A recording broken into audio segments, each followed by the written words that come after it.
أذهب للقاء الليغا في خسارة أخرى وخيبة أمل أخرى لكارلو أنشيلوتي. بلباو مع فالفيردي يحقق نتيجة مهمة في سان ماميس بهدفين مقابل هدف، ومبابي يضيع ركلة جزاء مرة أخرى لريال مدريد. كابتن ياسر، هدف أول لبرينغوير دقيقة 53، ولكن بعد هذا الهدف عاد يعني مدريد استحوذ على المباراة خصوصا بعد التغييرات، ولكن امبابي يعني يستمر في الضياع. يعني أنا من وجهة نظري امبابي حتى بعد ضربة الجزاء استسلم، وهو اللاعب رأس الحربة المفروض أنه يكون داخل 18. استمر في الوقوف خارج منطقة 18. متابعة أكثر من رائعة من بيلينغهام اللي عمل مجهود كبير صراحة. بعدها حاول مدريد العودة، ولكن غلط من فالفيردي لا يخطئ المفروض يعني في مثل هذا الأماكن، كلف ريال مدريد 3 نقاط.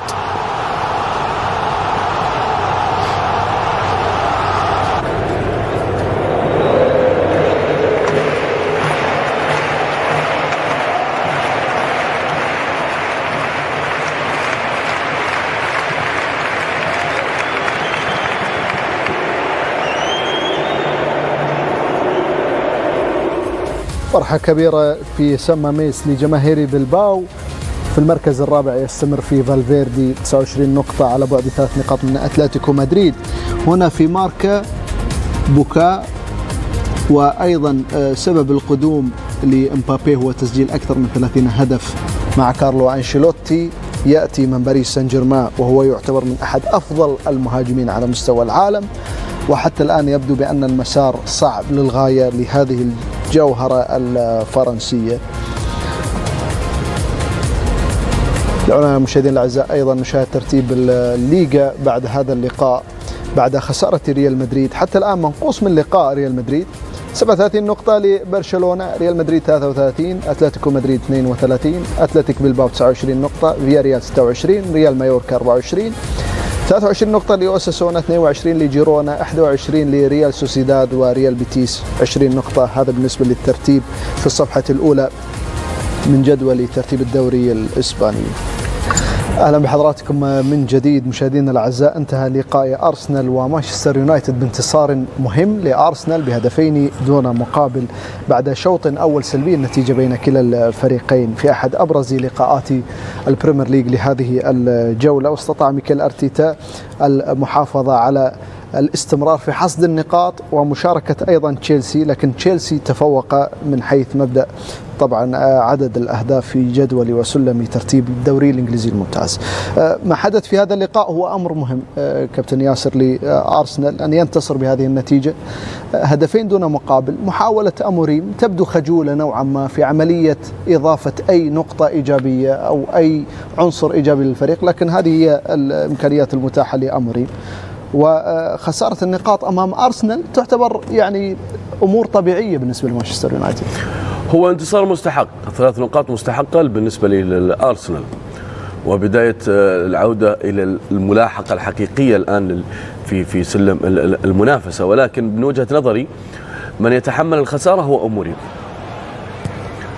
بداية من أول بداية التغيير، بداية الشوط الثاني بدخول أمان بديلا لمالاسيا، مالاسيا اللي كان يعني حافظ التوازن. دخول أماد أخلى بالتوازن اللي كان يمتلكه مانشستر في الشوط الأول والاستحواذ، لم يكن دخولها فعال. والأمر الثاني الأهم هو سبب تسجيل الأهداف. أنا ذكرت لك أنه الأرسنال في الشوط الأول لم يكن لديه الحلول، إذا كان سيسجل في الشوط الثاني من خلال الكرة الثابتة، وهذا اللي حصل. كل كرة ثابتة كانت أو كرة ركنية يعني للأرسنال كانت خطيرة.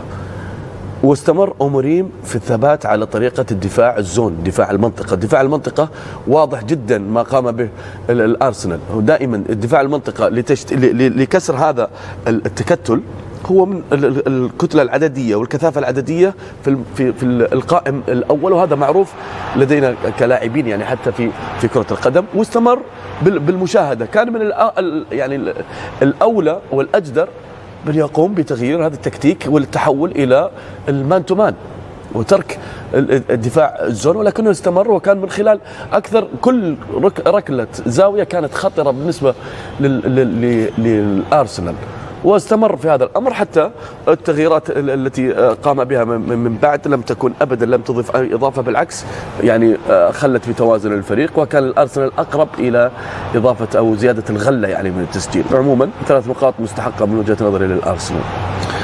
طبعا هذه أحد أبرز الفرص لأرسنال، لكن الفرص الحقيقية المتاحة لأرسنال المشاهدين الأعزاء من خلال هذا اللقاء كانت بسبب الركنيات بشكل كبير. كان هو الأخطر، تدرب عليها بشكل أفضل. كما تحدث كابتن ياسر بأن كل كرة خطرة بالنسبة لأرسنال كانت عن طريق كرة ركنية. هو ماتش ركنيات، 13 ضربة ركنية لأرسنال اللي بينفذوها حلوة قوي، سواء شمال أو يمين، سواء من ساكا أو رايس بيعملوها حلوة قوي.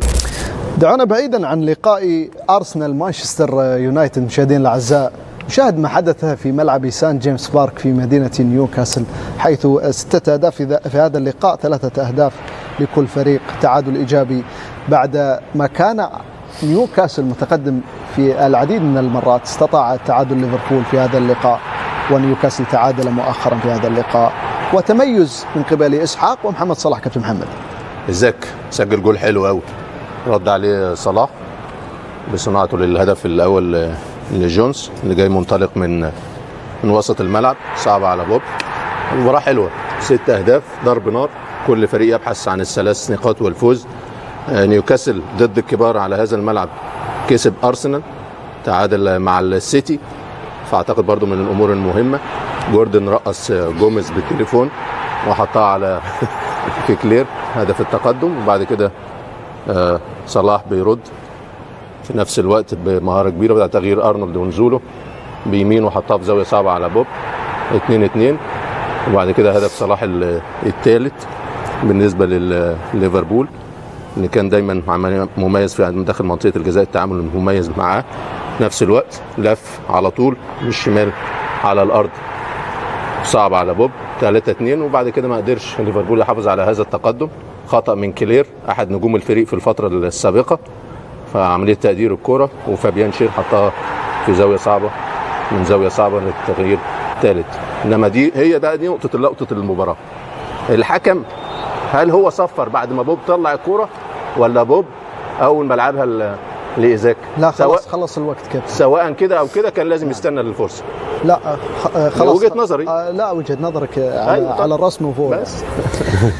الإيجيبشن كينج محمد صلاح يخطف الأضواء في مباراة مثيرة، في مباراة عاد فيها ليفربول بشكل مثير، مباراة صعبة في ملعب سان جيمس بارك الصعب في نيوكاسل، في لقاء ملعب الاتحاد، حيث مانشستر سيتي استطاع الانتصار ب3 أهداف نظيفة أمام نوتنغهام فورست الذي تألق كثيرا مع المدرب البرتغالي نونو سانتو. 3 أهداف دون مقابل في لقاء مهم للغاية كابتن ياسر، وحقق النقاط 3 و3 أهداف.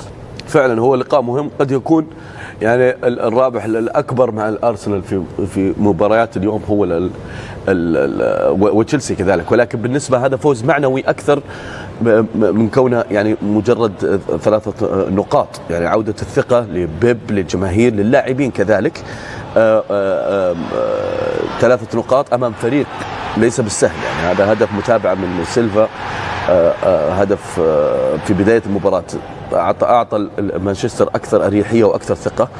جريليتش كان لاعب مؤثر كذلك في وجوده في تشكيلة اليوم. دوكو سجل هدف أكثر من رائع صراحة، ولا بطريقة المهارة المعروفة، ولكن لا تستطيع أن تحد منها.